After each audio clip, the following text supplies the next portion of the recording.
નમસ્તે મિત્રો, તો સ્વાગત છે તમારું મારી ચેનલ ધર્મિષ્ઠાની રસોઈમાં। આજે આપણે એકદમ ખસ્તા ફરસીપુરી બનાવીશું। તો જો તમે હજી સુધી મારી ચેનલને સબસ્ક્રાઈબ ન કરી હોય તો કરી લેજો। તો હવે આપણે ફરસીપુરી માટે એક વાટકો જેટલો ઘઉંનો લોટ લીધેલો છે, જે ઝીણો લોટ આવે તે લીધેલો છે। તેને આપણે એક પેનમાં લઈ લીધેલો છે। તેમાં આપણે 1 ચમચી જેટલો ચણાનો લોટ ઉમેરીશું। ચણાના લોટથી પૂરીમાં ખૂબ જ સરસ ટેસ્ટ આવશે।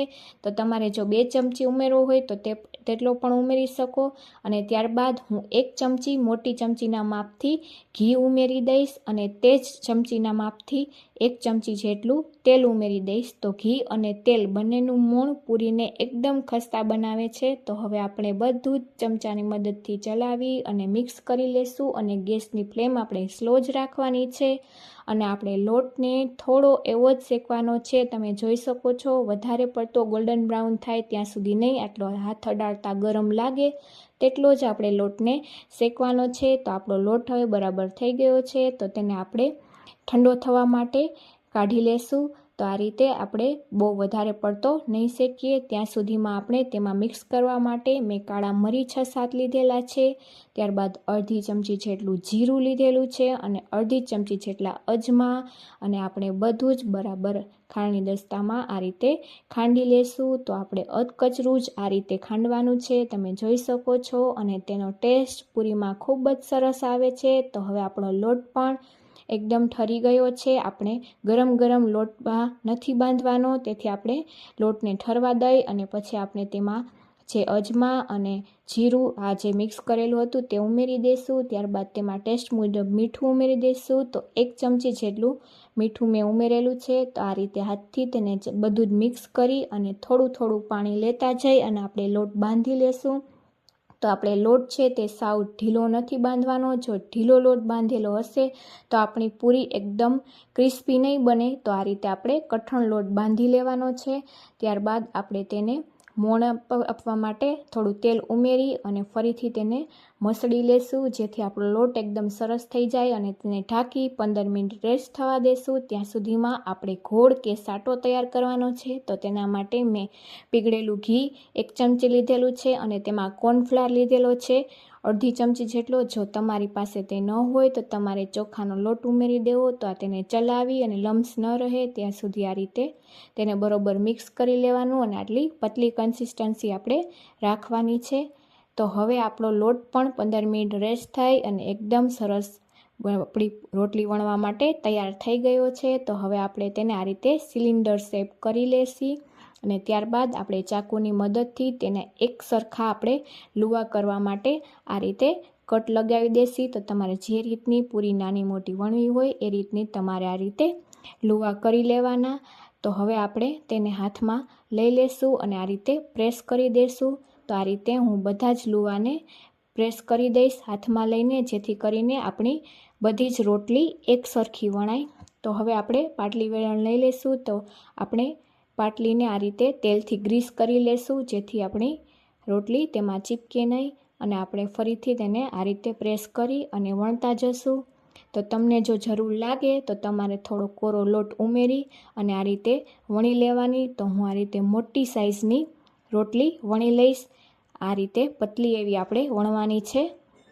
હવે મેં આ રીતે બધી જ રોટલીને વણી લીધેલી છે, અને આપણે જે સાટો તૈયાર કરેલો હતો તે આપણે પેલી રોટલી પર આ રીતે હાથની મદદથી બરોબર તેને લગાવી દેશું। તો આ રીતે કિનારી સુધી તમારે બરોબર લગાવી દેવાની છે। તો તમે પણ આ રીતે પૂરી જરૂરથી ટ્રાય કરજો। તો મેંદા વગર ઘઉંના લોટથી આ પૂરી ખૂબ જ સરસ લાગે છે।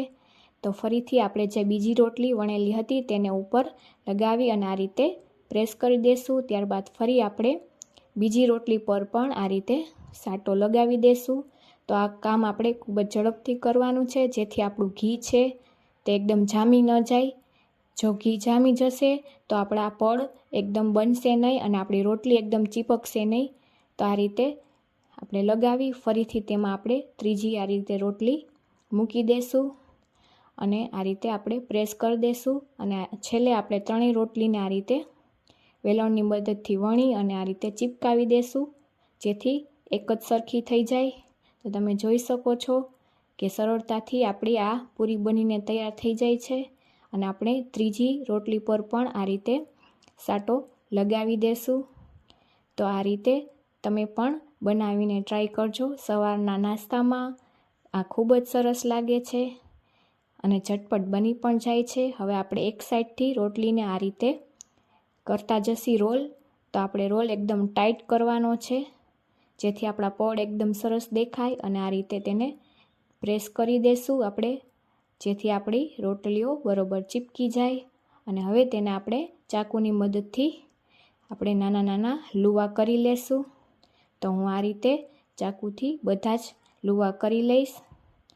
તો તમે આ રીતે આ માપથી એકવાર જરૂરથી ટ્રાય કરજો અને તમને આ મારી રેસીપી કેવી લાગે છે તે કોમેન્ટમાં જરૂરથી જણાવજો. તો તમને હું બતાવીશ, જોઈ શકો છો તમે કે આપણા બધા જ પડ સરસ થઈ ગયા છે. હવે તેને હાથની મદદથી આપણે પ્રેસ કરી દઈશું.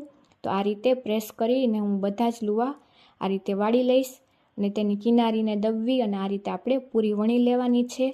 તો આપણે પૂરી છે તે બહુ વધારે પ્રેસ કરીને નથી વણવાની, સાવ હળવા હાથે જ વણવાની છે, જેથી આપણા પડ એકબીજા અંદર ચીપકી ન જાય.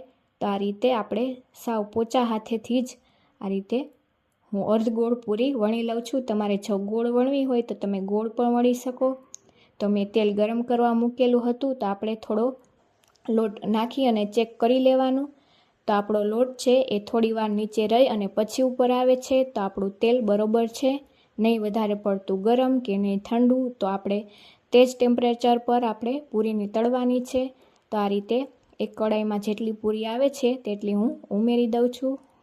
અને આપણે આ રીતે બધી જ પૂરીને ઉમેરી અને તેને પહેલાં થોડી વાર માટે ધીમા ગેસની ફ્લેમ પર જ આપણે તેને એક સાઈડથી થવા દેવાની છે. તો થોડી વાર થઈ જાય ત્યારબાદ આપણે તેને સાઈડ ચેન્જ કરી લેવાની છે, જેથી આપણા પડ બહુ ખુલ્લા ન થઈ જાય. તો આ રીતે બંને સાઈડથી ફેરવી અને આપણે પૂરીને તળી લેવાની છે. તો આપણે સાવ મીડિયમ ગેસની ફ્લેમ પર તળેલી છે, જેથી મારે 10 મિનિટ જેવું પૂરીને તળતા થયેલું છે. તમે જોઈ શકો છો કે બધા જ પડ સરસ દેખાય છે અને આપણી પૂરી તળાઈને તૈયાર થઈ ગઈ છે. હવે આપણે તેને બાઉલમાં કાઢી લેશી. તો તમે પણ આ રીતે પૂરી બનાવીને જરૂરથી ટ્રાય કરજો અને મારી રેસીપી તમને કેવી લાગી તે મને કોમેન્ટમાં જરૂરથી જણાવજો. તો તમે જોઈ શકો છો કે આપણી પૂરી તૈયાર છે. તો તમને હું બતાવી દઈશ કે તે તોડતા એકદમ સરસ ભૂકો થઈ જાય છે. તો જો તમને મારા વિડીયો ગમતા હોય તો લાઈક કરજો, શેર કરજો અને મારી ચેનલને સબસ્ક્રાઈબ કરવાનું ભૂલતા નહીં. Thank you for watching.